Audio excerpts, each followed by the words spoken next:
Welcome to the Whitespring Bunker. These halls were built to safeguard some of the most prestigious members of the United States government. Now we are all that remains, though we are always looking for men and women capable of restoring what has been lost. In return, we offer this, our refuge from the world above. Please, take your time and look around. Our assets have made great efforts to restore this place to its former glory. Welcome, member, to our little enclave.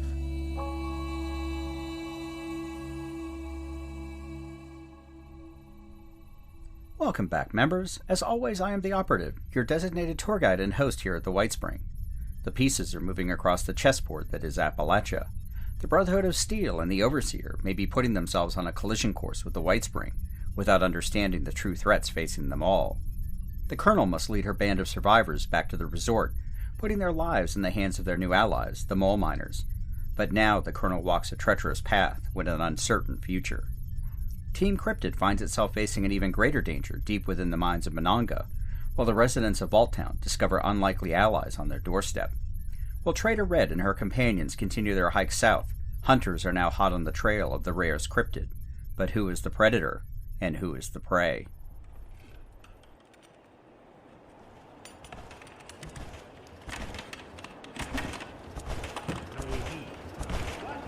The once abandoned Atlas Observatory was now a bustling military compound, renamed Fort Atlas by its new occupants. The flags adorned with the insignia of the Brotherhood of Steel hung on the walls, while new recruits called Initiates continued to unload boxes of supplies. The Brotherhood Knights were working on their power armor or standing guard outside, should the supermutants be foolish enough to attack the facility. Scribe Valdez was busy cataloging the various pieces of obscure technology found at the observatory, including tracking down more information on the mysterious ultrasight battery. Paladin Romani was finishing up yet another discussion with the Overseer. With so little information about the actual state of affairs in Appalachia before they arrived, the Paladin was grateful for the Overseer's insights, even if her companions continued to express reservations. From what you've told me about the Whitespring, I've become increasingly concerned, Overseer. We've struggled to contain their influence for nearly 3 years now. For every bit of good they appear to do, I can point to numerous times when they've harmed the people of Appalachia. While I don't know where these super mutants came from, I believe Valeria and her ilk are responsible for them. Her parents were military, correct? They were. I never liked them. They kept to themselves, mostly. And what they did to their daughter, it was inhumane. It's not a surprise she grew up to become an immoral thug, though it's also not an excuse. Your associate, Day, appears to disagree with you, at least as far as your opinion about Valeria. Day is a fine young man. He saved my life, but he's an idealist. And I think what happened in Vault 79 has clouded his judgment. He has forgotten who the real enemy is. Overseer, please don't take this the wrong way, but you've been extremely vague about exactly what you were doing in that vault before Night Shin found you. There isn't much to tell. Vault 79 was of a non-standard design, and we thought it might contain valuable supplies we could use. Unfortunately, the super mutants got there first. We lost so many good people, and we are grateful your Night Shin found us when he did. I find it intriguing that you would risk traveling quite so far from that settlement you call Foundation for supplies. Perhaps you would humor me and submit a written account of what happened in Vault 79. For our records, of course. Of course, Paladin. I would be happy to. In the meantime, anything we can do together to combat this new threat, both the super mutants and the Whitespring, my people would be at the ready. That is very much appreciated. Now, we'll speak again soon, after I've had the opportunity to review the reports from our recon team. The Paladin reached over and shook the Overseer's hand. As the Overseer left the makeshift office, Night Shin walked in and placed several clipboards on the Paladin's desk. More super mutants have been spotted to the north. North? How did they get there? Unknown. At least 3 groups appeared in the proximity of the town of Monongah. They are converging on that location, but we have no idea why. I'm struggling to find a pattern here, Shin. Without radio communication, we are operating with a huge blind spot. I believe we should prioritize finding a long-range transmitter. We need to update the elders. Not that I disagree with you, but until we better understand what is happening, I want our troops to stay close to Fort Atlas. From what the Overseer has told me, we may be facing multiple threats. I find her stories to be less than truthful. She's hiding something, that much is clear. However, much of what she has provided makes sense, and if the Whitespring Resort is hiding advanced technology, then it is a threat. Whether or not we can deal with it right now is a lot less clear. My knights don't just like sitting around, Paladin. We should be doing something. I could order an excursion to Monongah, a reconnaissance in force. It's not too far, and I don't believe a small number of super mutants could pose a threat to us. We could also gain valuable intelligence on their intentions. I'll take it under consideration. Our first priority, however, is to finish fortifying our positions here. Dismissed, Shin. Ad Victorium. Ad Victorium, Paladin. Knight Shin saluted and left the office. He wasn't happy with their situation, and even more disappointed with his own failure to secure the FEV samples before their arrival at Fort Atlas. Elder Maxon himself had briefed Shin before they left Lost Hills. Our Brotherhood scribe had discovered transit records from Mariposa detailing one final shipment of the most advanced strain of the virus. They had been sent to West Tech and Appalachia for further experimentation, but the samples had never arrived. Further investigation ordered by the Elder uncovered evidence that the vertibird transport had crashed around the time the bombs dropped. A transmission had been intercepted by an automated listening post and cataloged in its archive, recovered by the Brotherhood in the years after the war. It was only when Maxon had put 2 and 2 together that he had realized what had happened.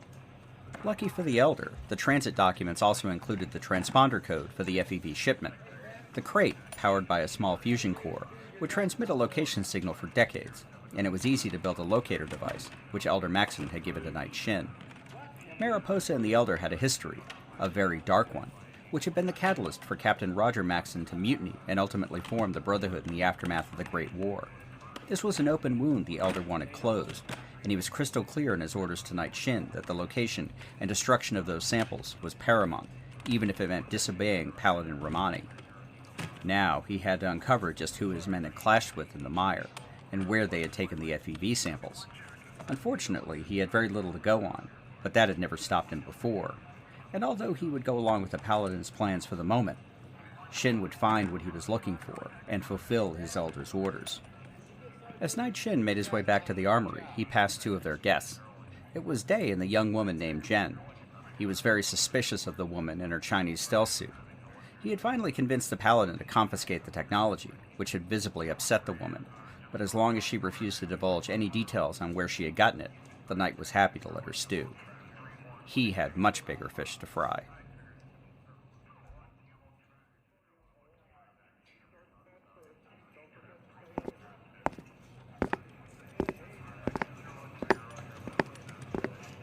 Jen and Day watched Knight Shin walk over to the armory.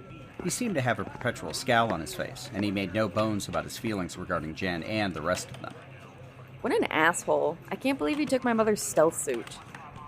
We didn't have much of a choice. He wasn't exactly asking. Were you prepared to tell him exactly how you got it? No, but that doesn't mean I have to like it. Come on, let's get some food. I want to stay as far away from what's going on here as I can until we can figure out what's really going on. Ever since the massacre in Vault 79, Day had kept close to Jen. She had saved his life, pulling him behind an empty gold crate as the super mutants opened fire with assault rifles and miniguns. Most of the others weren't so lucky. It had turned into a running battle through the empty halls of the vault as the super mutants tried to chase them down. Only a few of them had made it all the way back to the tunnel, and then it had been Radcliffe who saved the day when he rigged 3 fusion cores to the broken motherlode, while the others had covered him. The resulting detonation had brought the whole cavern down on top of the super mutants who tried to chase them further down the tunnel. It had also nearly killed the Foundation survivors as well, but Radcliffe had known what he was doing, even if he had cut it a bit close. When they had finally returned to the basement of Freddy's House of Scares, none of the folks they left behind were there. All the group found were numerous shell casings and some blood, but otherwise there was no sign of their missing people. After thoroughly searching the area, Day had led them south along the main road, straddling the Savage Divide and the Mire, when they ran into Night Shin's company of power-armored troopers. The Overseer had pulled Day aside and convinced him to lie about what had happened in Vault 79. She didn't want to tell anyone about the gold. Day hadn't liked it one bit, but he admitted he didn't know if these Brotherhood soldiers could be trusted. On the way back to the Atlas Observatory, they had found out about the super mutant attacks. The Overseer wouldn't stop blaming Valeria and the Whitespring, sure that she was responsible for what was happening all across Appalachia. Day wasn't so sure, and the longer he thought about it, the more he was convinced that Valeria wasn't involved. She wanted control, not chaos. Words of attacks on major settlements, including Foundation, just added to his conviction that something else was going on. As he and Jen grabbed a tray of rations from the counter, Jen led him over to one of the tables at the back of the makeshift cafeteria, out of earshot of anyone else. Day, I'm worried about the Overseer. She doesn't sound like herself. All of the lies, the manipulation. This is wrong. I know. I don't like it either. I've tried talking to her, but she's not listening to me. We need to leave. I have to get back to Foundation to make sure my mom's okay. We don't know what happened to Paige, Penny, and the others. They could be hurt, or worse. I can't stay cooped up here. It feels like a prison. Let me talk to the Paladin. She seems reasonable, and maybe I can convince her to let you and Radcliffe head back. If you head west, then south, you can avoid the super mutants. Come with us. Come with me. Please? Jen reached across the table and took Day's hand in hers and squeezed. They had each felt a growing attachment to the other, even talked about it a few times in the past, but had never been the right time, not with everything else going on. I want to, Jen. But I came to Appalachia to help people. And I can't just walk away. Helping people and sacrificing yourself are two different things. You should think about that. With that, Jen let go of Day's hand and picked up her tray, walking out of the cafeteria towards their bunk room. Day looked down at his hands and then to the empty space across from him. The path forward had always been so clear, a vision for a better future. He used to know who the enemy was, but now he wasn't so sure. Day, my boy. Day turned to find the Overseer standing in the doorway. What do you need, Overseer? I've been told that some super mutants are heading to Monongah. I was going to suggest to the Paladin that we see if we can't capture a few of them. Perhaps we can find out where they came from and how Valeria managed to do all of this. Day closed his eyes and spread his hands out on the table before standing and walking over to the Overseer. Valeria didn't do this, Overseer. Of course she did. It's all part of her plan, don't you see? You were right all along, Day. I was so naive. She must have the gold from the vault, and now she's using this army of super mutants to get what she wants. Control of everything. Overseer, none of this makes any sense. You need to listen to me. Day, I need your help. Now more than ever. It's always darkest before the dawn, my boy. Day looked back at the empty table before returning his gaze to the Overseer. He attempted to mask his own internal struggle as he tried to form a response. In the end, he had to make a decision. All right. But I need you to do something for me. My boy, of course. You just need to ask. Talk to Paladin Romani about Jen and Radcliffe. Ask her to let them leave. After everything they've been through, I want to go home. Back to Foundation. Oh, Day, of course. They wouldn't be much good to us with what's to come anyway. Those words caused Day to grit his teeth. Overseer, these people risked their lives and they lost their friends, our friends. Day, I know it's hard. I feel their loss too. But sacrifice is necessary if we are to rebuild. And now it's more important than ever that we confront the evil that has risen in Appalachia. No more half measures. Day nearly snapped at her, but he remembered where he was and who he was. If he could at least get Jen and Radcliffe to safety, it would be worth it. He hadn't given up hope. That wasn't in his nature. He had to figure out a way to get through to the Overseer, to get her to see reason again, to be the woman that he had first met at the mountainside bed and breakfast. And he couldn't do that if she viewed him as her enemy. Instead, Day just nodded. He would need to find people at Fort Atlas he could trust, that he could talk to, because he needed to prevent things from getting any worse. As Dave followed the Overseer to find Paladin Romani, he hoped that it wasn't too late to bring Appalachia back from the brink.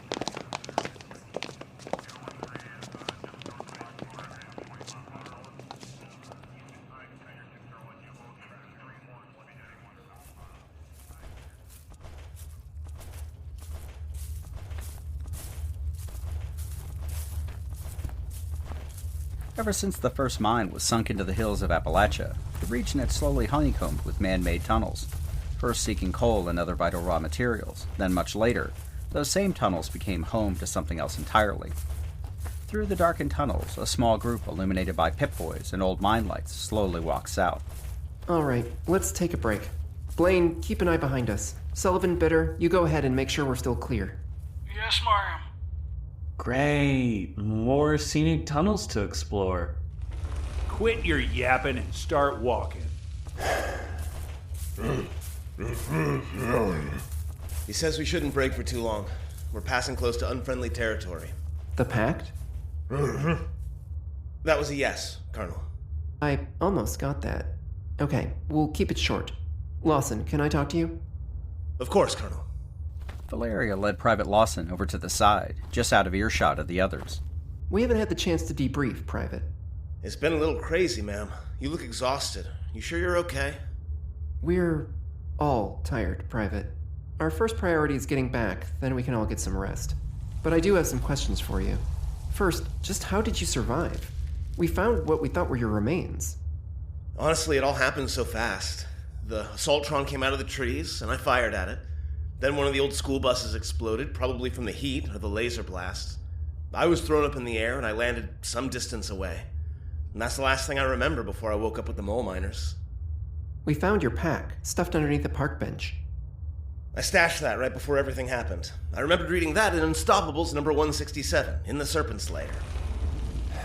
Of course you did. How's Team Cryptid? I know they'd be shocked to hear I'm alive. They certainly would be. Unfortunately, Captain Thompson didn't survive our battle with the Assaultron. Thompson? Is dead? He died a hero, Private. He did what was necessary to get the job done. The captain was like a father to me, Colonel. I should have been there. Maybe I could have done something. Private, you did everything you could. We thought we had lost you, too. Sometimes I feel like we're up to our elbows in blood, and no matter what we do, we can never wash it off. You've always done what you thought was right, Colonel. Maybe. But that doesn't make it any easier, Private. It never does. As the dark shadows played over the Colonel's face, it almost took on a death's head visage, highlighted by the gleam of her silver eye. Oh, how about everyone else? Are they okay? Captain Skinner, Douglas, and Emily, along with the new recruits, have done good work. I admit I may not have been as appreciative of their efforts as I should have been. Yeah, I'm looking forward to seeing them when I get back. They might not be there. Just before we left for Emmett Mountain, I gave Captain Skinner permission to take the team to Monongah. They presented good evidence that something very unusual was going on there. Wait, you said they went to Monongah? That's what I just said, Private. What is it? Mr. Rivers, I mean, Frederick, he said the mole miners don't go anywhere near there anymore. Why not? Well, they used to have a small settlement in the mine. The Pact came and slaughtered them all. Set up some kind of research station. What kind of research? Frederick said they were creating some kind of monsters. Big ones. Well, as out there as the theories are, I have faith in Skinner and the team. They've fought monsters before. God, I hope you're right. I've seen things down here, Colonel. And sometimes, I wish we really did have the Unstoppables with us, because we're gonna need all the help we can get. Colonel, Sullivan and I checked the tunnel. It looks clear, at least a ways down. Can't be certain beyond that. Thank you, Bitter. Lawson, we have a lot more to talk about. I'll expect a full report when we get back to the bunker. With what I know already, along with your information, Modus should be able to help put together a plan. Sure thing, ma'am. I've taken lots of notes, and Frederick and these mole miners are going to need all the help we can give them. I didn't get a chance to say this before, but it's good to have you back, Private.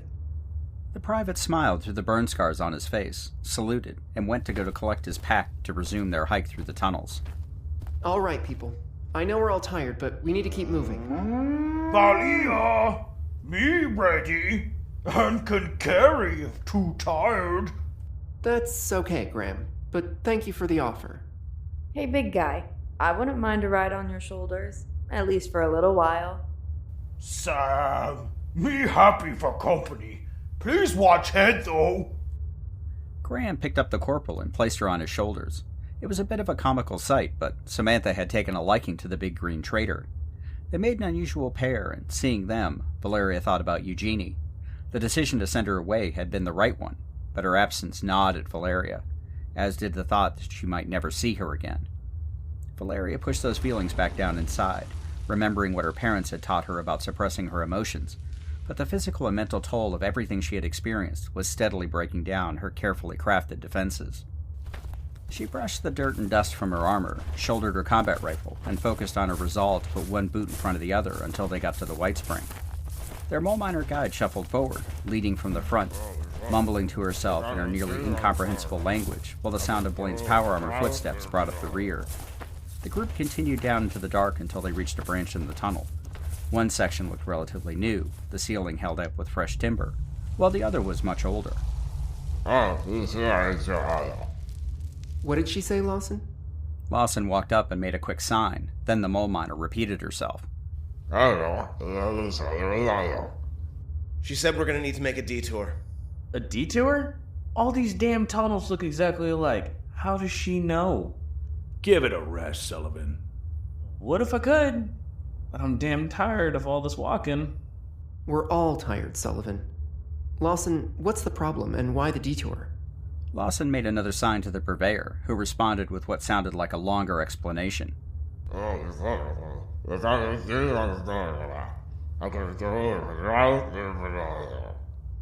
The tunnel's getting unstable. She said she can feel it. Great. Am I gonna get another mountain dropped on my head? Me could try to hold up cave, Sullivan. Appreciate the offer, big guy. Okay, enough. I'm going to take a look for myself. I'll take our mole miner friend and be right back. Let me come too, Colonel. Stay here, Private. I'm not going far, and I want you all to stay together. Be ready to move. No one was especially happy, but the colonel was tired of letting others do the hard work. Maybe it was her exhaustion, or just the rise of her stubborn streak, but once she set her mind to something, she would see it through. The mole miner led the way, not to the newer section of the tunnel, but instead down the old one. That was a surprise, until Valeria got a look at the bracing. While it might have appeared old, it was in fact camouflage. Older timbers had been placed in front of the new ones, masking them. The same applied to the latticework above them, made to look old, but instead it must have all been replaced recently. Not bad. Hiding in plain sight.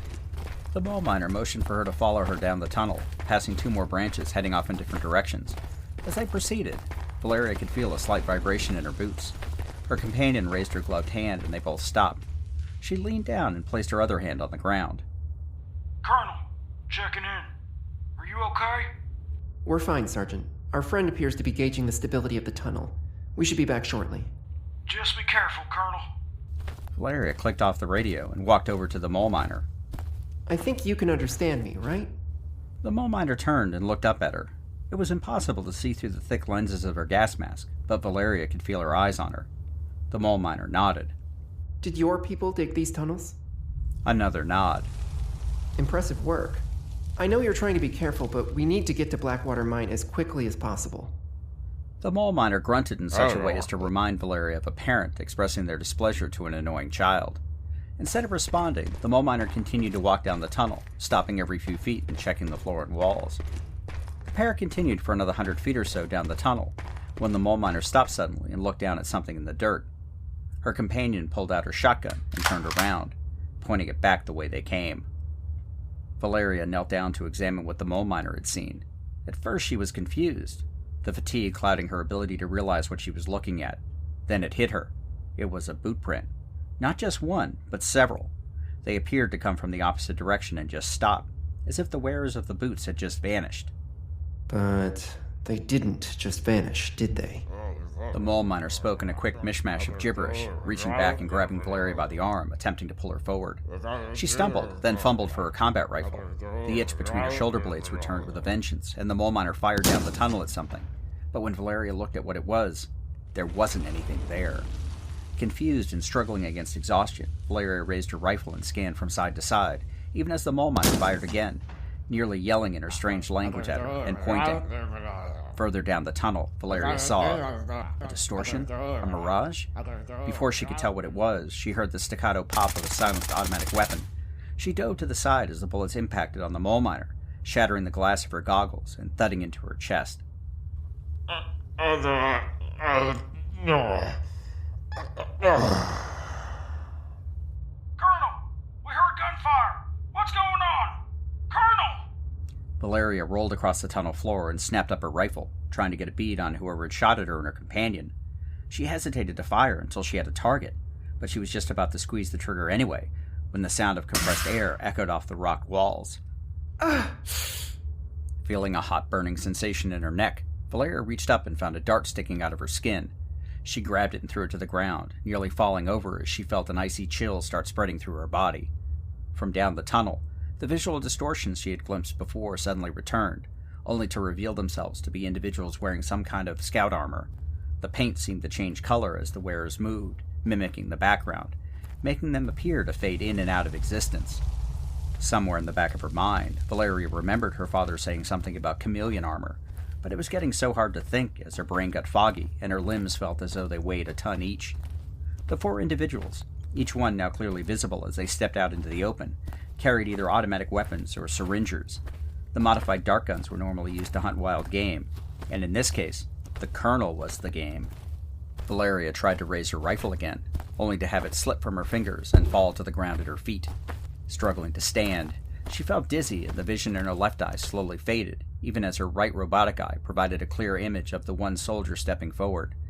His face was covered with a black scout mask with glowing eyes of night vision technology, but she could almost feel the smirk underneath it as he watched her slowly succumb to whatever chemical concoction they had injected her with. Just who the hell are you? My. You do live up to your reputation, Colonel. There's enough immobilizer in there to put down a mutant hound, but you're still trying to put up a fight. Screw you. Gray 9 just crossed his arms as he watched Valeria sway on her feet before her eye finally rolled back into her head and she lost the battle for consciousness. She fell into a heap on the floor of the tunnel next to her rifle. And here I was thinking the dose was too strong. All right, Gray 12, grab her and let's go. The others are on their way and we need to be gone. Gray 20. Yes, sir. Did you set the charges? Proximity fuse is active, sir. Good. Time to sacrifice some pawns. Let's get back to the rally point for our ride. Gray 12 scooped Valeria off the ground and threw her limp body over his shoulder. Almost as quickly as they had appeared, the group disappeared down the tunnel and were gone. Colonel! The survivors had come in at a dead run as soon as they heard the gunfire. The Colonel and her mole miner companion had traveled far further down the tunnel than they had expected, and when the group finally reached their destination, all they found was the badly wounded mole miner and the Colonel's rifle. What happened? Where is she? Valia! Shit. I got tracks. Looks like they took her down that way. Bitter, ever the tracker, got up to run after whoever had the Colonel, but it was Samantha, still sitting on Graham's shoulder, who spotted something that shouldn't have been there. Bitter, stop! Get down!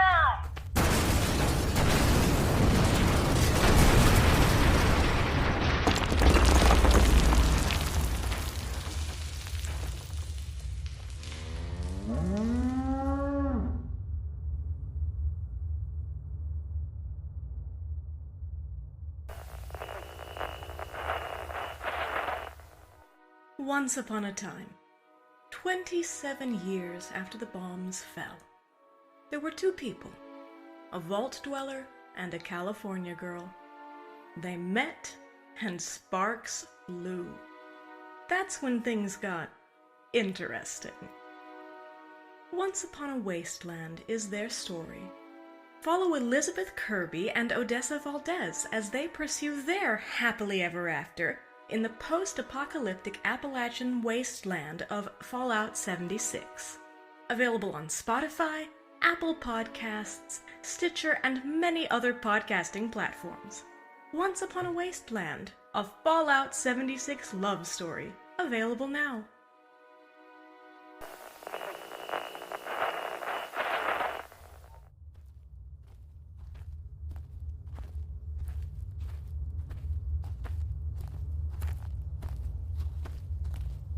Lieutenant Cindy and Jones felt like they'd been walking forever, climbing over rock piles and avoiding mole rats as they made their way down the tunnel carved by the large drilling machine. The radio interference, which was responsible for the communications blackout across Appalachia, only got worse once they were underground. They lost contact with Foundation only after a few hundred yards. It was not unexpected, it was still a worrying development. However, both of the operatives were dedicated to collecting whatever information they could find out where the supermutants who had attacked Foundation came from. As far as Jones could tell, they were walking roughly north in the direction of West Tech. The tunnel itself had all the signs of being freshly dug, and he kept an eye on the ceiling, just in case it decided to start to collapse. Do you think there are any spiders down here? Spiders? You know, the big ones. They really give me the willies. So you're worried about spiders and not the big, mean, and smart super mutants who want to eat us. Oh, I'm scared of them too. But they aren't pure evil like spiders. You know, I'm not even surprised. Well, keep a sharp eye out for him, just in case. Thank you, Jones. You're welcome, but I'm also watching for super mutants too, just so you know. Me too. Just how far have we been walking? According to my Pip-Boy, it's been at least a few miles. And all we found is more tunnel. How far do you think it goes? No idea. But you were right about it being a drill. The marks are consistent, but it's substantially larger than anything we read about in our geology classes. Regardless of how smart those super mutants are, I can't imagine they built it. It would take years, if ever. No, I think it's tech from before the war. But how the super mutants got their hands on it, I have no idea. Jones and Cindy exchanged worried looks as their imaginations ran wild. The tunnel took a downward turn, and they both had to be careful not to lose their footing. Up ahead, they could see a distant light and indistinct voices. Keep low and stick to the shadows. We need to check this out. You know I've done this before, right? Sorry, force a habit. As they crept down the tunnel, they could now see where the light was coming from. The freshly dug tunnel they were in ended and was replaced with a large concrete hallway. Cindy peeked around the side of a large rock, a few dozen feet from where the light was, and saw piles of boxes and computer equipment lining the far wall. Her eyes were immediately drawn to a large empty metal cradle, which looked big enough to have held the giant drill she saw back at Foundation. Off to one side, there were two individuals, each wearing sleek black armor, with rifles slung over their shoulders, smoking cigarettes. Thought they were gonna shut down Keystone. I'm getting a little tired of playing guard dog. Yeah, word came down from the director. Might make another run at Spruce Knob, if only to send a message. Huh. Figured it would have been burnt to the ground by now. I didn't think those settlers had it in them. Nah, they just got lucky. Yeah, if you wanted to see some real shit, you should have been at Emmett Mountain. I heard the scout team was damn lucky not to get caught in the explosion. Yeah, Grade 34 said they got rained on by super mutant parts. Yeah, I think he was still picking pieces of bone and brain out of his armor this morning. Gotta give it to those Whitespring pukes. Walked right into a trap, but damn if they didn't go down swinging. Yeah, not bad for a bunch of kids. Hey, you think any survived? Command isn't sure. When I was there with Grade 9, after the bog, collecting those samples from the Scorchbeast Queen, and I'll tell you, that was some damn fine work those kids did. Figure a few of them might have made it out. If times were different, I'd buy them all a drink and christen them honorary Marines. Semper Fi. Hey, you got another cig? I just smoked my last. Here you go. Fuck. Rations are getting tight. The whitecoats keep talking about only this, only that. Same shit for the last 10 years. It's about time they finish up. Let us back up to the surface. Yeah, is he out training? You know that skirt from logistics? Yeah? Yeah, well, she heard from Hilda in research that those samples they've been waiting for finally arrived. That is the best news I heard all year. Grade 25, come in. This is Grade 25. Motherlode A2, suffered a system failure in Sector K, Tunnel H5. Grey 12 is requesting assistance until the techs arrive. Not too far. All right, let them know we'll be right there. Negative. Grey 26 is to stay on station. All right. I'll be fine. Just keep an eye out for deltas. I'm on my way. Acknowledged. Over and out. Yeah, have fun, and thanks for the cig. Cindy and Jones watched one of the men leave, while the other puffed away at his cigarette, looking at nothing in particular. Who are they? And how do they know so much about us? I have no idea.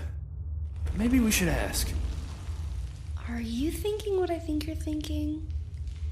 You have your knife, right? Absolutely. Duh. Stay in the shadows. Cindy nodded and Jones took a deep breath before stepping out from behind the rock. Hey there! I think I'm lost. Grey 26 was in mid-puff when he saw Jones. I guess I should have taken that left turn at Albuquerque. Jones took a few steps forward, but kept his hands up. Grey 26 let the cigarette fall from his lips and pulled his sidearm up with a swiftness that Jones had never seen.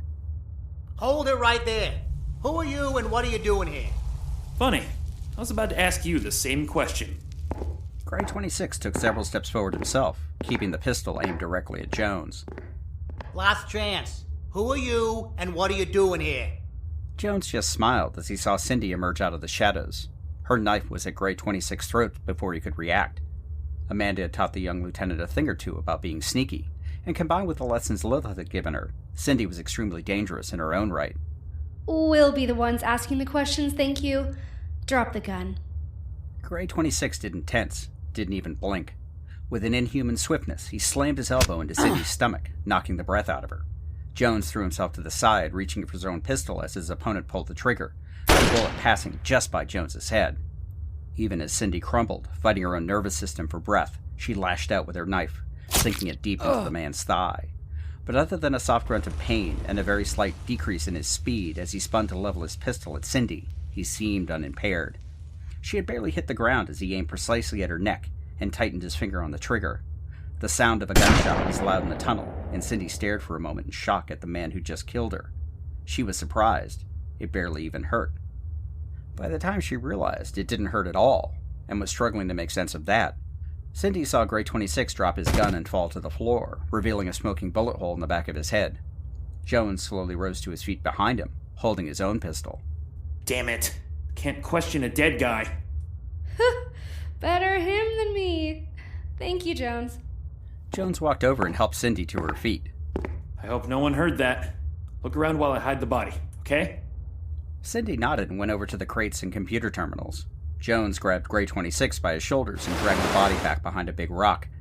When he put the body down, he noticed the armor immediately changed color, blending in with the rocks and dirt on the floor. Well, that's pretty nifty. Make it easier to hide him, too. Jones did a quick search of the body and took some extra 10mm ammunition and some kind of keycard. Otherwise, there was nothing else to identify who this was or what was going on. Frustrated, Jones piled some rocks on the body and went to see if Cindy found anything useful. Jones found her rummaging through one of the crates. Find anything? Well, this terminal says it's the operating controls for something called the mother load, but it's encrypted. What about the boxes? This one's full of old rations, and that other one is full of paperwork. But it's all in a bunch of different foreign languages. I can't read any of them. Here, let me take a look. Jones looked over the documents, and Cindy was right. They were various technical schematics, but they were written in a combination of German, Spanish, and of all things, Chinese. The diagram showed an enormous drill, exactly as Cindy had described during the attack on Foundation. Let's grab them all. Jen's mom, the ghoul, is Chinese, right? Yes, she is. Then she can take a look at these when we get back. Anything else? A whole lot of nothing, unfortunately. Then we keep looking. Where did the other one go? Down the other hallway. See any other security? Cameras or turrets? Not that I can see. And we keep moving. The two operatives walked down the darkened concrete tunnel, taking care to keep to the shadows and using other boxes and crates for cover. As they moved forward, several large pipes snaked along the ceiling, and the two of them could hear the hissing of steam. They reached a series of sliding doors lining each side of the tunnel. There were no identifying markings, other than a number above each door and a card reader alongside. Should we check them? Might as well. Where do we start? How about lucky number 7? Cindy just shrugged her shoulders and followed Jones as he walked up to the door. Looking around to make sure no one was coming, Jones slid the card through the reader and was rewarded with a green light. The door slowly opened, revealing some kind of warehouse space. From down the hall, Cindy heard voices and pushed Jones into the room, shutting the door behind them. We did check we could get out of here, right? Cindy turned around and pointed towards a big red button on the wall. Fine. Sorry. Just don't relish getting trapped. So I guess we should look around. The small warehouse space consisted of several rows of industrial shelving, packed with boxes and crates, and the far wall was lined with lockers. As the two walked down the first aisle, they were surprised to see a familiar symbol stamped on every single box. Jones, is that what I think it is? The United States Marine Corps? Going from row to row, Jones found the same symbol. Boxes were also labeled as carrying ammunition, explosives, and weapons. There were also miniguns, missile launchers, and even plasma rifles, all bearing the markings of the U.S. Marines. Cindy had gone to the back and managed to pry open one of the lockers. To her surprise, it contained a full set of Marine combat armor. She opened another to find the same, and another. Between them, there was enough firepower in just this small warehouse to outfit a small army. Jones was just about to open one of the crates when he heard something one row over.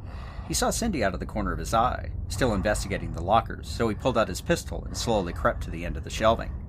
He could hear heavy breathing, and when he jumped around and pointed his pistol, he was surprised to find himself face to face with a mole miner. What the? And Jones was even more shocked when the mole miner, instead of being hostile, instead put his gloved hand up to its mask and shushed him. Before Jones could decide how to react, more of the mole miners appeared out of the gloom, and he quickly realized that both he and Cindy were surrounded.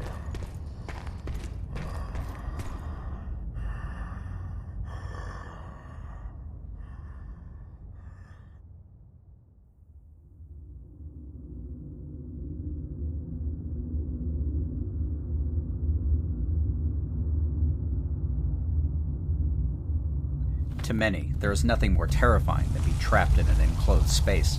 Claustrophobia is nothing new, but when you add monsters to the mix, it becomes something else entirely. Team Cryptid now found themselves in exactly this situation, one where lesser men and women might have broken. But always the problem solvers, the members of the team instead pulled together to overcome their fears. The entrance to Monongah Mine had collapsed behind the team, leaving them isolated in the holding area of the mine. The small space consisted of a storeroom, lockers, an office, and the tunnel that went further down into the mine. Team Cryptid knew they weren't alone in the mine. One of Thomas's teams was taken by a Wendigo and killed. The bloody drag marks were still visible on the floor, heading off into the darkness below. Beyond that, they knew little else. Captain Skinner gathered the team together in the small office to talk. All right, team. Time to speak freely. We need a new way out of here. From what we've seen, this mine is unstable. I can't recommend any types of explosives to try to clear the entrance. I believe it would merely bring the rest of the ceiling down on top of us. I checked the rest of the area, and there aren't any other exits on this level. I was afraid of that. So, we go down. My original seismic readings worry me, Captain. I don't think it was just the settling of the mine. There could be a lot more in here than we realize. What choice do we really have, Emily? Even if the super mutants are gone, you yourself said we can't tunnel out the way we came. Either we head down or we wait to die. I did find some more notes from Earl Williams, Captain. What do they say? Well, once his crew got into the mine, they stayed here for a couple of days. They didn't head right down into the main shaft? Sounds like it took some convincing. Some of them wanted to leave. Said the mine smelled funny. But Earl convinced them. Not so much convinced, but he bribed them. Said there was a bunch of gold ore down in the mine, stuff the Hornwright idle miners missed. That managed to get them moving. But Earl wasn't sure himself if they'd find anything. That's awful. He lied to them? Sounds like he thought they'd find something valuable down there. He just didn't know what it was. Guess he figured it was going to be worth it in the end. Last entry said they were heading down to the mine, but that he'd update as soon as they got back. It's a good assumption that they never made it out, did they? We can't know for sure. I don't think they came back this way, but maybe they found another exit below. Just because they didn't get back to Foundation doesn't mean they didn't. That's thin, Douglas. Really thin. Best I got, Captain. Of course, give me a silk shroud or the inspector and maybe I can find some other way out of here.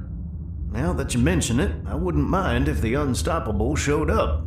Unfortunately, we have to deal with what we have, which isn't much. Let me talk to Thomas, because as far as I see it, the only way out of here is to go down, and that means dealing with the Wendigo. With the mention of the fearsome cryptid, several of the researchers visibly winced. Skinner left them to collect their packs and weapons before walking out of the office to the entrance to the lower mine, where Thomas was speaking to his team. Thomas! I can already guess from your face what you're going to say. We're going deeper, aren't we? No choice. Emily thinks we'll bring the whole mine down on our head if we try blasting our way out. And if we try to dig, we'd die of old age before we made a dent in that rubble pile blocking our way out. Do we even know if there's another way out of here? No. That's the God's honest truth. I'm not gonna blow smoke up anyone's ass, Thomas. We faced long odds before. I have faith in the team. That's what I always liked about you, Skinner. The eternal optimist. And the whole no explosives thing? That works both ways. We can't be using grenades or charges on our way down either. Just keeps getting better by the minute. So we do this the old-fashioned way then? Your team will take point. Sweep and clear as we go. No splitting up either. Sounds like a plan, Skinner. You said no explosives. But how about Molotovs? You found Molotovs? Found some old gas cans and alcohol. Probably brought by that Earl Williams fella. Wasn't too hard to throw something together. Don't think Wendigos like fire too much. Good thinking. All right, we'll leave in 30. Any signs of movement? Nothing. Acoustics are weird down here. Don't see anything, but I swear we can hear movement further down. Don't know how far or where, but I expect we'll find out as we go. Indeed we will. And Thomas, let's get our people home. Ain't we a pair, Skinner? And yeah, we ain't dying in this mine. Not today. Skinner slapped Thomas on the shoulder and smiled. He'd learned the hard lessons of leadership from Captain Thompson. The man gave his life to save them all, and Skinner would be damned if he did anything less, if it ever came to that. Preparing for their excursion, the teams checked their weapons, ate a bit of their rations, and took one last look at the large pile of rock blocking their original exit to the mine. No one had any illusions of their chances, but Skinner was right. If they didn't try, they'd be dead anyway. Thomas took the lead, taking Team Sigma ahead, shining their lights into every corner and crevice. The rest of Team Cryptid followed, keeping their eyes ahead as they moved further into Monongah Mine.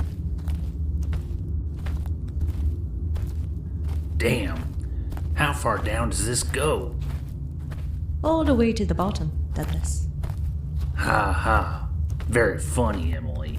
Quiet, you two. The group had gone several hundred feet down, moving slowly for safety, but so far they hadn't found any likely avenues of escape. They discovered a few side tunnels, but they had all collapsed years before, leaving their one and only tunnel heading down as the way they had to go.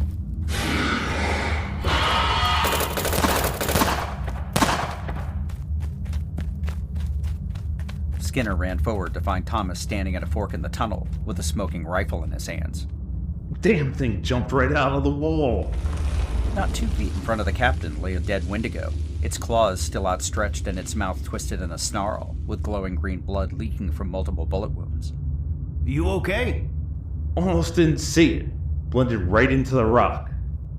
Skinner looked down at the bottom again, then up to where the Wendigo had been hiding. He raised his flashlight and stepped into the little rock alcove. There in the middle of the wall was a hole, not much bigger than his head. A stench of rotting flesh and garbage wafted out, burning Skinner's eyes, but he stepped forward and shined his flashlight into the crevice. It's a nest. Nest? Yeah, thing must have been living in there. Hell, it must not be much bigger than the creature is. Lots of bones. Don't see anything that looks like barns, though. Shit. Think there are more of them down here? We need to act as though there are. So don't let your guard down. Just about crapped my pants when it came at me. If I wasn't awake before, I sure as hell am now. Thomas slapped a fresh magazine into his rifle and wiped the sweat from his brow. The tunnel was getting warmer the lower they went, and everyone was now scanning each and every inch of the walls, looking for both a way out and other Wendigos. Did you feel that? I did. More settling? Don't know. I'm worried this whole mine is unstable. See those braces over there? Yeah, I do. The wood is rotted out, and the metal is almost completely rusted through. No wonder the tunnel collapsed above. This mine is a ticking time bomb. Well, aren't you full of good news? Just being honest. But I can't believe there isn't another way out of here. I just hope we find it before it's too late. Douglas turned a nervous eye to the roof over their heads, looking for any cracks or fissures that might signal an even greater danger. Great. And I thought I was paranoid before. Where's the silver shroud when you need him? Pipe down back there. Thomas found something. Thomas had signaled for everyone to stop and motioned for them to get down. Skinner crept up and looked over Thomas's shoulder, down a steep incline in the tunnel, ending at what appeared to be a large cavern. Looks promising. It's not another damn tunnel, but we'll have room to stretch at least. Is something moving down there? Let me take a look. Thomas got down on his belly and started slowly crawling down towards the lip of the tunnel. Looking down at the sights of his rifle, he scanned the cabin in front of him. The space was far larger than he first thought. There was a trailer along one side, with a platform full of workbenches on the other. He couldn't see anything in great detail, but then something flashed across his sight. What the hell was that? Whatever it was fast. He caught sight of another one, and now Thomas could hear the skittering of feet and clawed hands. Wendigos. 2 of them this time. He watched as one of them settled on top of a mound of some kind, ripping into it with its sharp clawed hands. The sound of tearing flesh was enough to cause the bile to rise in the back of Thomas's throat. Mole miner. That's when Thomas noticed several of the mounds around the bottom of the cavern. Some of them were turned over, and Thomas's eyes adjusted to the semi-gloom. He could see that they were all mole miners, dead and in various states of disembowelment. That's when Thomas realized what they'd stumbled upon. This was some sort of larder, the Wendigo's feeding ground, and they'd have no choice but to go right through it. Skinner crawled up next to Thomas, and within a few moments, he saw it too. How many? Only see 2. All right. I'll take the one on the right. You take the one on the left. Thomas just nodded as he sighted down at the cryptid munching on the mole miner entrails. Glancing over at Skinner, Thomas held up his fingers and counted down from 3. All hell broke loose as both captains fired, hitting the Wendigos, but not killing them. Worse, several of the Wendigos dropped from hiding spots on the walls and ceiling, howling at the operatives. Thomas whistled as both he and Skinner emptied their magazines at the charging creatures. The other members of Thomas's team rushed up and quickly sighted the cryptids, adding their firepower to the mix.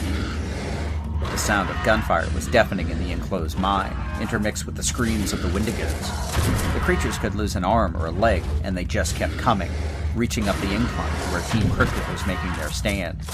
Skinner was getting worried as he slapped a fresh magazine home and took down another one of the creatures, its body sliding down the dirt pile, only to be replaced with yet another one which leapt over the dead body into the air, heading directly for the captain. Seeing the creature in mid-leap, Thomas rolled over on his side and fired into the Wendigo, killing it, though the now dead body continued on its trajectory and slammed into Skinner, knocking him onto his back. Ugh, get this thing off me! While Thomas and his team killed the remaining Wendigos, Douglas ran up and helped pull the dead creature off the captain. Captain, are you okay? Ugh, those things are heavier than they look. I don't know how I'm gonna get this blood out of my under armor.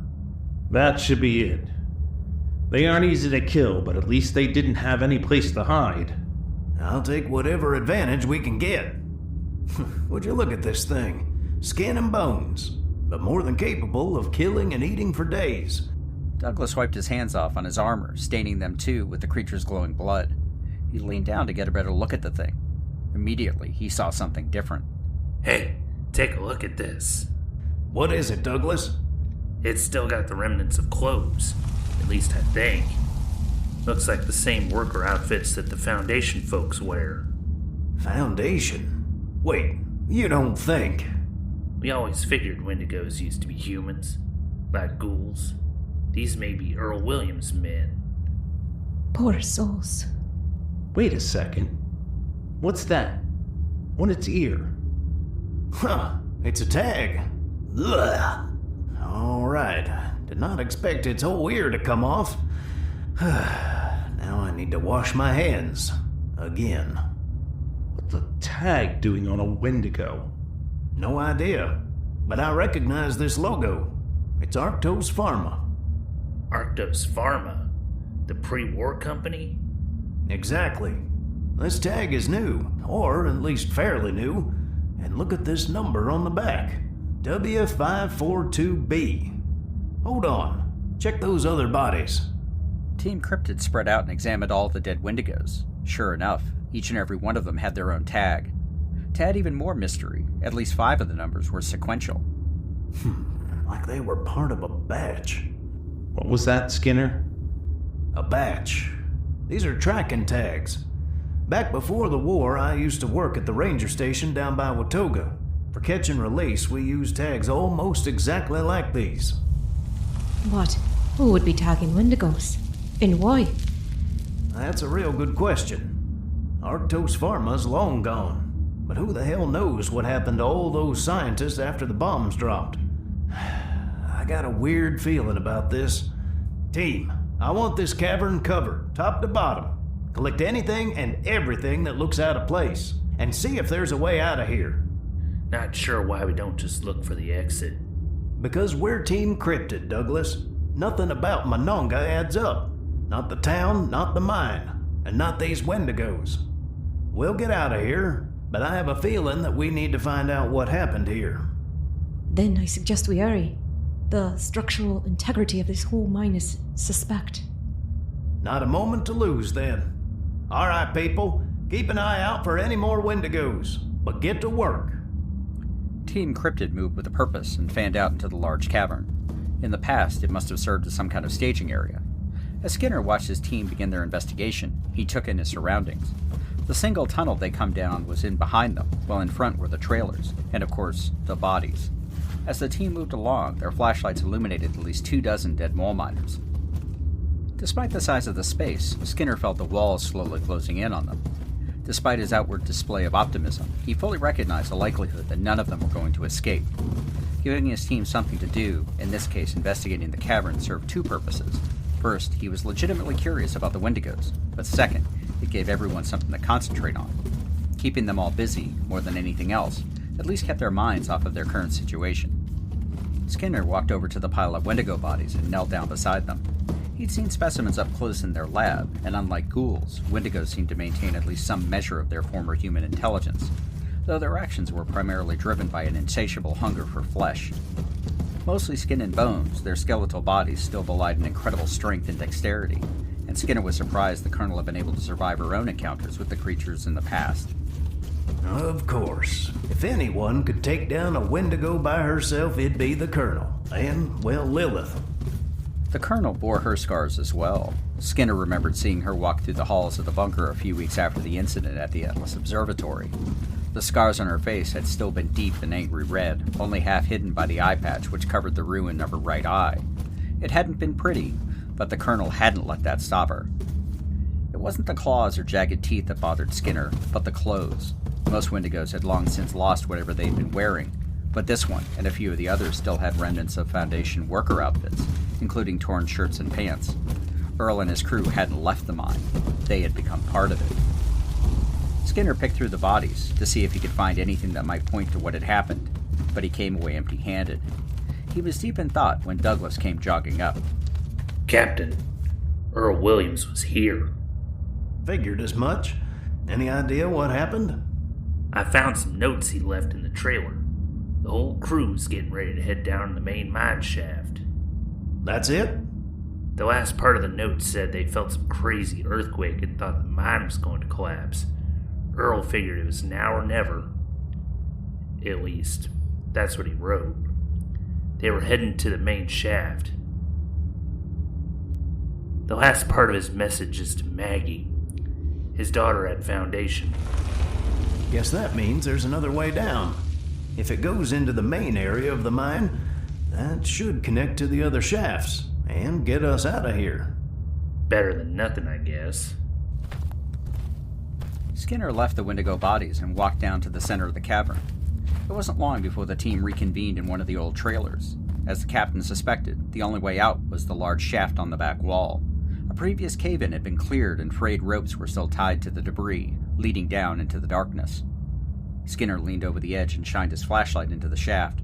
The beam barely illuminated the bottom nearly 40 feet below. That's the only way out of here, and I don't like it. Don't have to like it. We have to make it work. Well, I don't have anything else on my schedule today. I guess I'll check the ropes. My team will go first. You follow. Skinner nodded and went back to tell the team. No one was particularly happy about it, but what else could they do? Thomas and his team shimmied down the ropes until their boots hit the floor below. After Thomas unclipped the rope from his belt, he picked up his flashlight and pointed it into the darkness. Wherever they were, it was pitch black. His light didn't reveal much, only that they'd ended up in an even larger cavern. His team moved forward to leave room for the rest of Team Cryptid coming down the ropes, even as they tried to get their bearings. Beyond the cones of light, Thomas heard something, a skittering, like large rats running back and forth. Everybody can hear that, right? Thomas looked at his team, all of whom nodded nearly in unison. Somewhere in front of them, something was moving. A lot of somethings by the sound of it. Thomas was interrupted by the sounds of boots hitting dirt behind him. He turned and saw Skinner unclipping his own rope. Skinner, I don't think we're alone. What do you mean, not alone? They all took out their flashlights and pointed them into the darkness. The skittering sound got louder, and then they all heard it, something larger moving in the shadows. Out of the darkness, the yellow glow of eyes appeared. First one, then two, then more. Oh, bloody hell.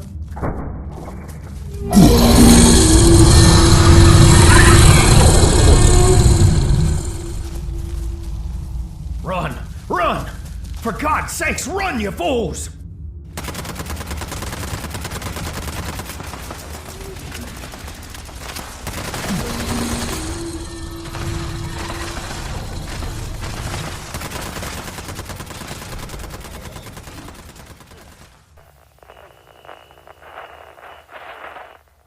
Hi, everyone. I'm Chris. And I'm not!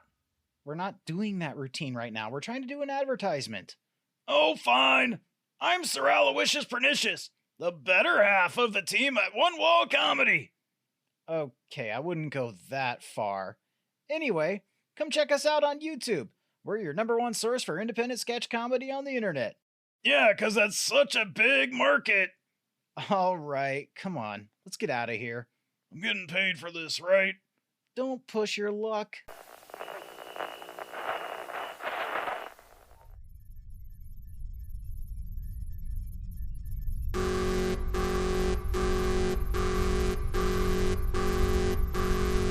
Oh, crap. Control, we have a proximity alarm at Site W.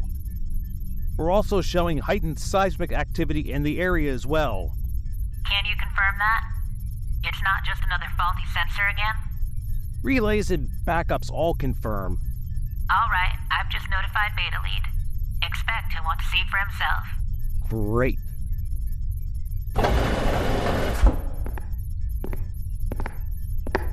Sir, it's good to see you.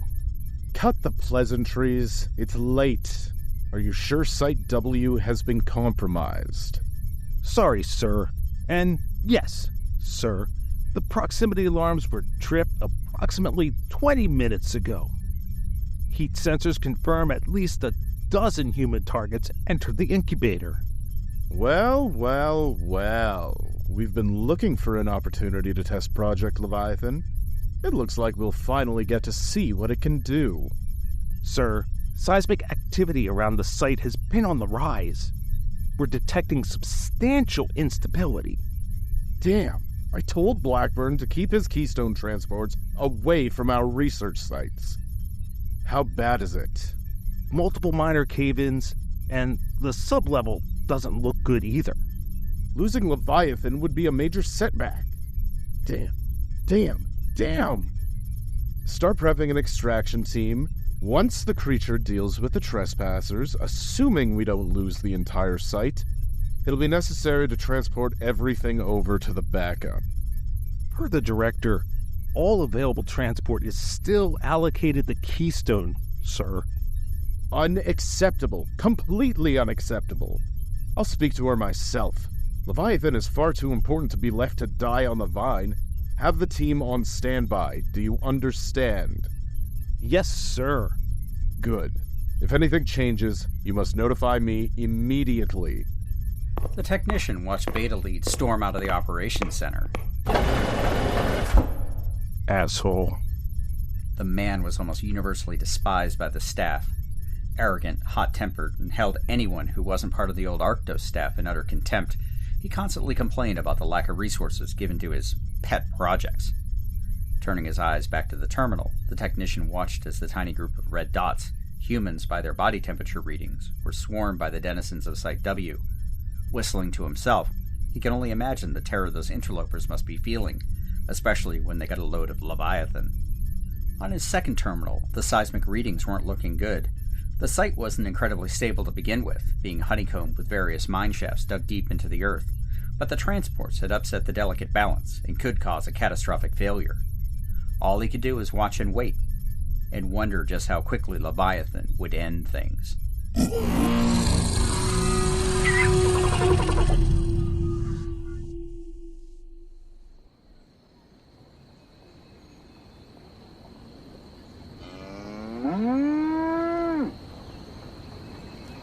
As the sun rose over the ruins of old Morgantown, it illuminated the new settlement of Vault Town. What had started as a refuge for former residents of Vault 76 had become a major hub of trade, agriculture, and light manufacturing, helping to fulfill the original purpose of the Vault, to help rebuild Appalachia after the war. Today, however, Vault Town had taken more to look like an armed camp, ringed with rebuilt barricades and armed guards, with military-grade bots patrolling the perimeter. Word had traveled fast, despite the radio blackout, of the super mutant attacks up and down the Savage Divide.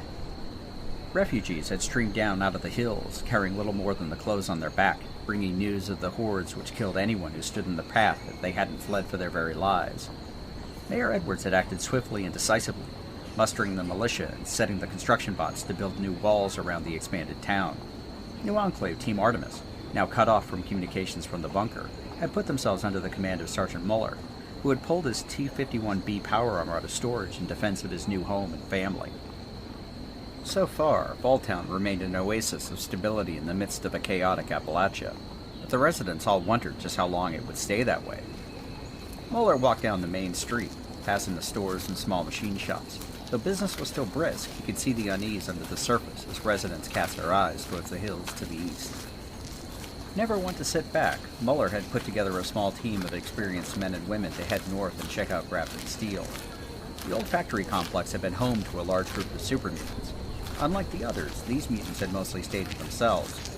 They would defend if attacked, but rarely were they ever seen outside of the area. He wanted to keep tabs on them, but the news that came back just added to the mystery of what was happening. The sergeant opened the door to the refurbished airport terminal, turned Town Hall, and walked straight to Mayor Edwards' office. Janice and Harold just got back from Grafton Steel. Good to see you too, Muller. Sorry, Mr. Mayor, but this is important. Then cut the mayor bullshit and just give me the bad news. All right, Edwards. Careful. You're starting to sound like me. I can think of worse things. Seriously, what'd they find? The super mutants are all dead. Dead? That sounds like good news, not bad, right? That's what I thought, until they told me how. The super mutants were killed by other super mutants. What? That doesn't make any sense. Didn't believe it either, at first. Luckily, I sent them with a couple of those photo mode cameras. Just got the film developed. Take a look for yourself. Muller put down a stack of photos on the mayor's desk. Picking them up, Edward started leafing through them. The first set was of Grafton Steel itself. The factory sat on the edge of Grafton Lake. Where it had once been a tourist attraction, the lake was now just a toxic stew of chemicals and radioactive waste. Nothing looked too much out of the ordinary, though so far he couldn't see any signs of super mutants. The next set was taken from inside the complex itself, and that's when he saw the first of the mutant bodies. The rest are all like that. Found at least 40 bodies, along with numerous mutant hounds. A massacre? Based on the photos and the reports from our people, the super mutants were taken by surprise. Most of them barely had time to grab a weapon before being killed. The team found tracks, a lot of them, coming down from the direction of Monongah and then back out again.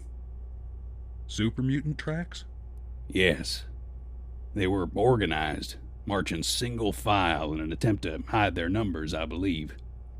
But it's hard for those big green guys to stay in formation, no matter how smart they might seem to be. Why on earth would the super mutants be killing each other? And why this group in particular? Maybe they were eliminating the competition or a territorial squabble. Maybe they just felt like it. It's a mystery to me. I don't like it. That makes two of us. We're already under the gun with all the civilians here, not to mention the influx of refugees. I sent a messenger down to Flatwoods. The new responders? I know Johns and I never saw eye to eye, but if we don't stick together, we'll all fall apart. They may be further away from the super mutants, but Johns doesn't have the firepower we do. I'd rather work something out, at least till we can get back in touch with the Colonel. Did you speak to Jason about the communications problems? I did. He can't make heads or tails of it either. Nothing works over about a mile or so, up and down the entire spectrum. Jason doesn't think it's natural. Someone is jamming us. Broad spectrum radio jamming tech. I didn't think any of it would have survived the war, much less anybody having the power necessary. Figure it'd take a nuclear reactor to pump out that kind of juice. Nothing we can do about it right now anyway. And speaking of the Colonel, where the hell's the Whitespring in all this? Don't know. There was a rumor that the Colonel went into the Divide to do something about the super mutants, but that's it. Team Artemis was scheduled to be relieved 4 days ago, and so far, nothing. So, we're on our own. Knowing the Colonel, if there was anything she could do, she's off doing it. I hope so. How's Melissa holding up? Our daughter is a real handful. I doubt she's had time to be worried chasing that toddler around. And let's make sure we protect all of them. Unless the world is ending, again, I said I didn't want to be disturbed. Sorry, Mr. Mayor, but there is someone at the front gate who said they have to see you. If it's more refugees, send them over to the aid station. Otherwise, I am busy. They definitely aren't refugees, and I think you're gonna want to talk to them. All right, fine. But this better be good. And who is it exactly? Well, it's a delegation of raiders and super mutants. Wait, what did you just say? Raiders and super mutants. Together. And they want to talk to the person in charge. Edwards looked over at Muller, who had a seriously confused look on his face. Just when I thought things couldn't get any stranger. Well, are they armed? Did they say anything else? Armed to the teeth, but they were waving a white flag and kept their guns down, including those big green guys too. Well, let's not keep them waiting. Want me to bring my power armor, Edwards? Definitely not a bad idea. Just in case. Muller and Edwards left the office, heading in two different directions. Edwards was walking towards the main gate, where he saw a small crowd gathered there. Corporal Jameson from Team Artemis was trying to maintain order. Hold on, folks. Just stay back. We have everything under control. Edwards frowned. Everyone was already on edge, and the last thing he needed was a full-fledged panic. Corporal, get this gate clear. Sorry, Mayor Edwards. We're doing our best. Here, let me help. Folks, I know you are concerned, but we have the situation under control. Please return to your homes.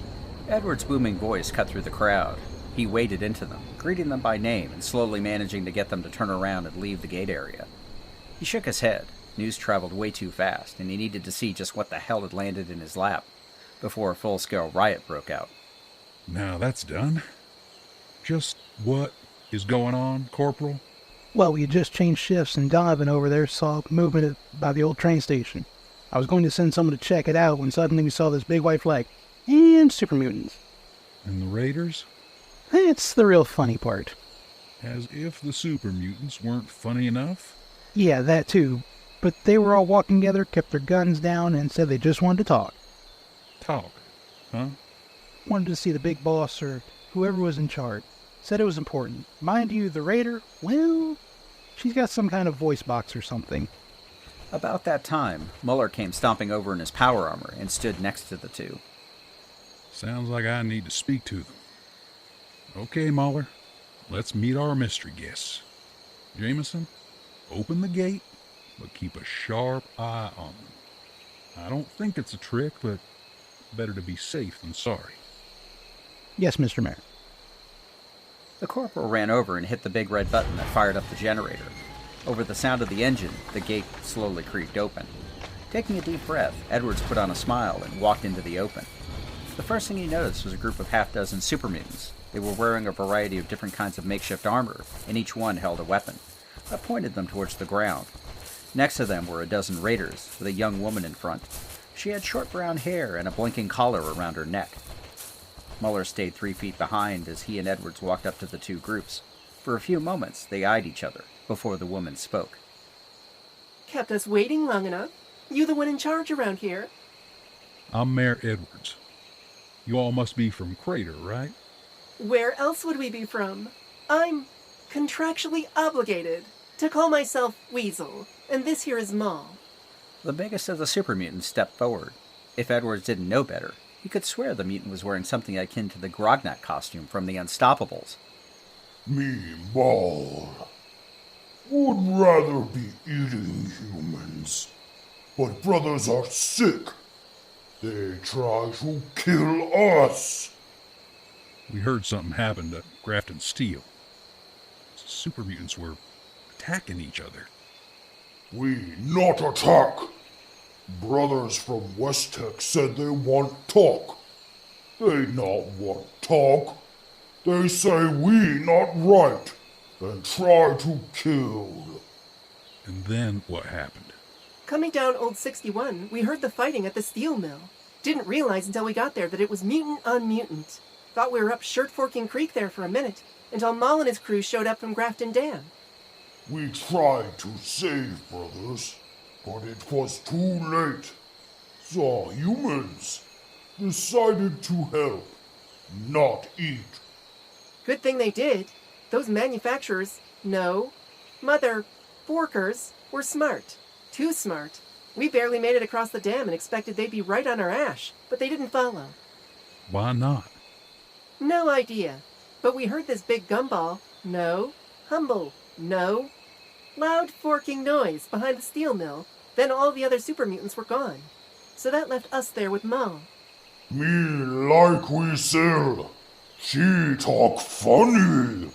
You're one to talk. At least I got Fisher to swap the voice pack to female, though I'm not actually sure the mom from some old holotape show is better. Sends the wrong message. And still can't forking swear for shirt. Well, this might not be the craziest thing I've ever heard or seen. It's damn close. So just what the hell did you come all the way down here to talk about? Crater was hit by super mutants too. We put them down, but we lost some good people. Meg's not going to sit back and wait to get hit again. She's going to hit back. Hard. What does that have to do with us? The enemy of my enemy is my friend, right? Plus, Meg knows about some old Raider weapon caches in Morgantown. Some pretty heavy firepower that David Thorpe stored away for a rainy day. Or the day that he was going to blow the responders away. Scorched got him first, though. What kind of weapons are you talking about? A couple of fat men and Marmadukes. No. Small atomic weapons to go with. David stole them from those tin-head benches over at Fort Defiance way back when. Only told a couple of people where he hid them, but Meg found out. Anyway, they are right on your doorstep, and Meg didn't want to be rude. Are you telling me we've built our town on top of a stockpile of tactical nuclear weapons? Maybe not right on top of, but close enough. Think of it as a Jasper. Seriously? You know Jasper and not Jasper? Forking Vox. Think of it as a... Weasel silently raised her middle finger towards the collar around her neck in lieu of attempting to gesture again. Of goodwill.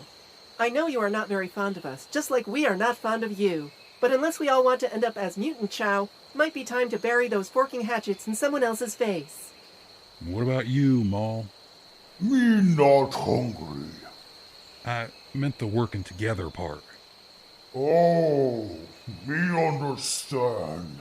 Me not want to hurt brothers, but they sick. They want to kill all.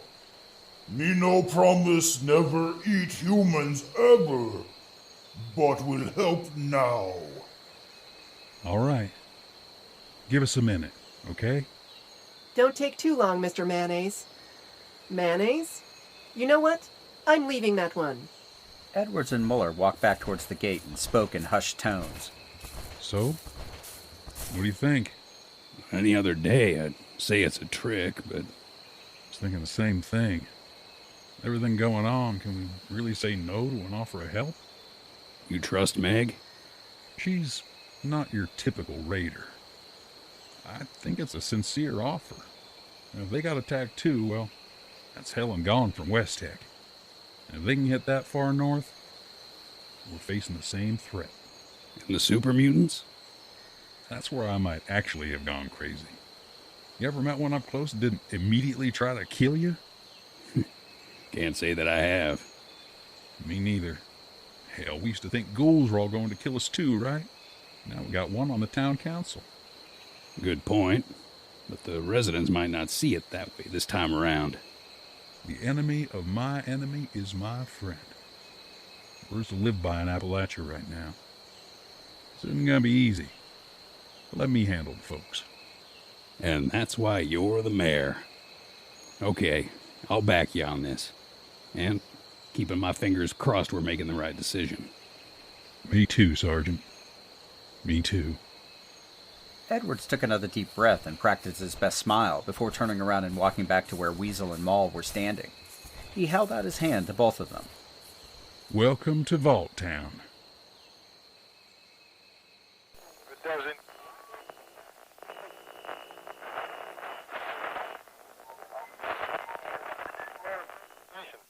Hi, I'm Fire Rider, and I'm the host of The Pixel People, a podcast dedicated to taking a close look at our favorite characters from our favorite video games. From major characters who define the course of a game's storyline to smaller characters who you might have never noticed. Every week, we go beyond the quest line to examine a particular character's story arc and choices, and discover the real-world parallels and life lessons hidden just below the surface. I hope you'll join us. You can find the Pixel People on Anchor, Spotify, Apple Podcasts, and everywhere else you listen to podcasts. It doesn't.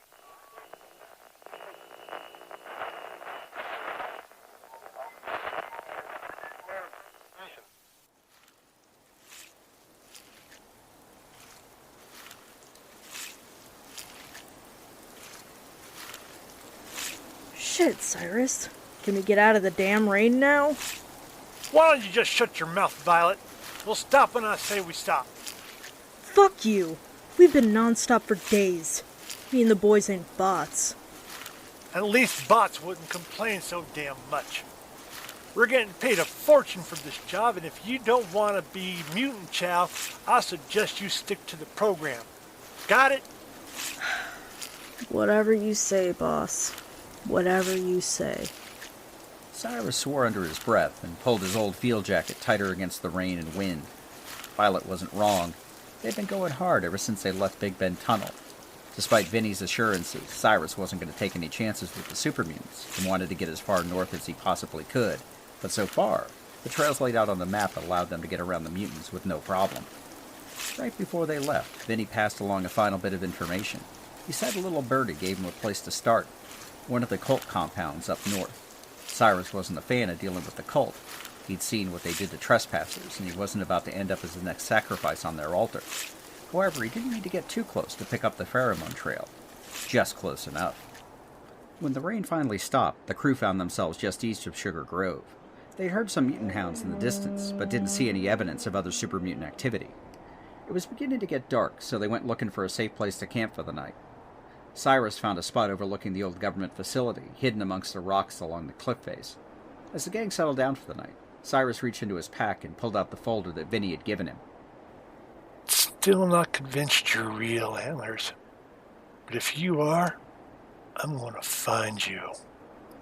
The writer boss flipped through the grainy pictures. Most of them showed more than smudges against the background, but one in particular must have caught her in profile.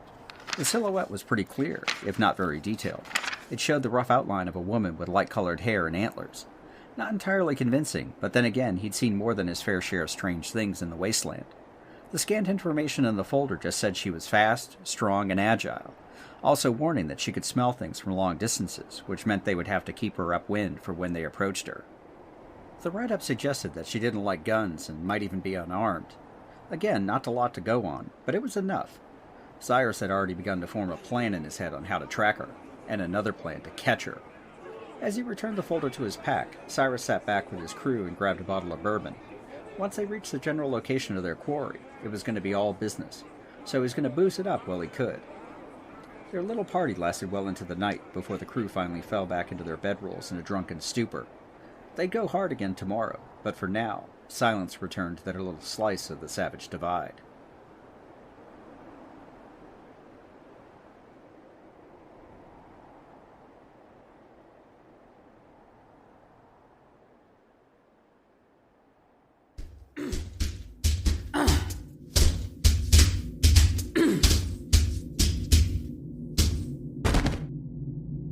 Sir, is ma'am going to be okay? Dr. Harefield said she'll be fine. Might be a few weeks before she can get back in the ring with you, but I can guarantee that she's proud of you. I didn't mean to hurt her so badly. I didn't think I could. Val, you did what you had to do. Don't ever apologize for that.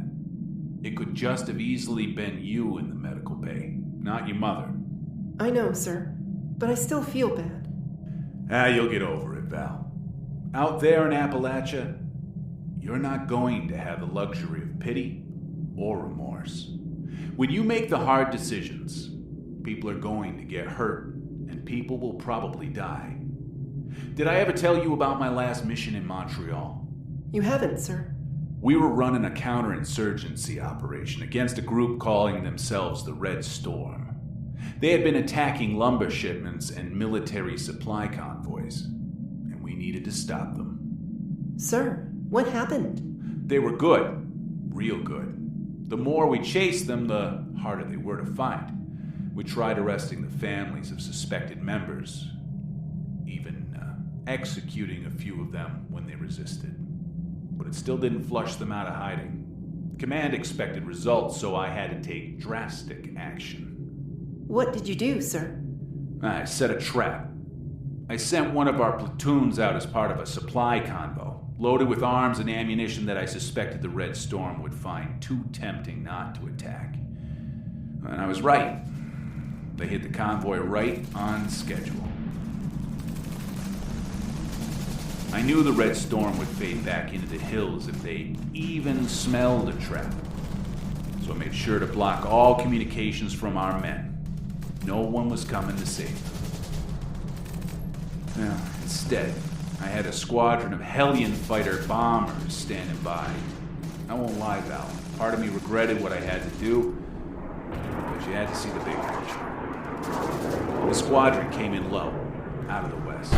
They dropped napalm across the entire valley, killing everyone. All of our men died as heroes, Val, even if they didn't know it. It was one of the hardest decisions I ever had to make.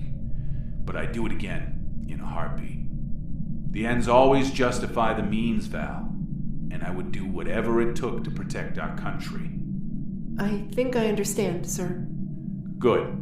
You're a smart young woman, and I know you'll do the right thing. Now, let's go see your mother. Valeria felt herself rising out of a deep, dark pool towards a bright, shining light. Indistinct sounds slowly resolved themselves into whispered voices and the beep of hospital equipment. As she opened her eyes, her body felt heavy and sluggish. Where am I?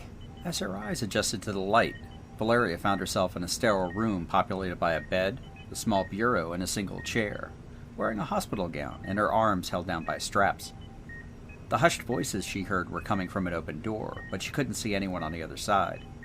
Before she could say anything, a young woman wearing a lab coat with glasses, carrying a clipboard, walked into the room. Ah, I see you're finally awake. I must apologize for your surroundings. I had hoped we could have met under different circumstances. This is merely a precaution. The amount of sedative used was substantial, and we didn't want to risk your well-being. Just who are you? And what am I doing here? Colonel Valeria.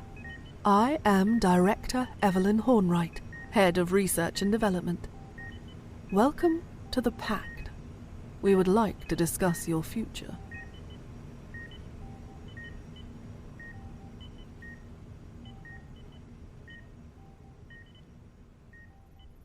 Thank you again, members, for joining us here on The Modus Files. If you've enjoyed this content, please subscribe, and better yet, please leave a review to help others find our little enclave.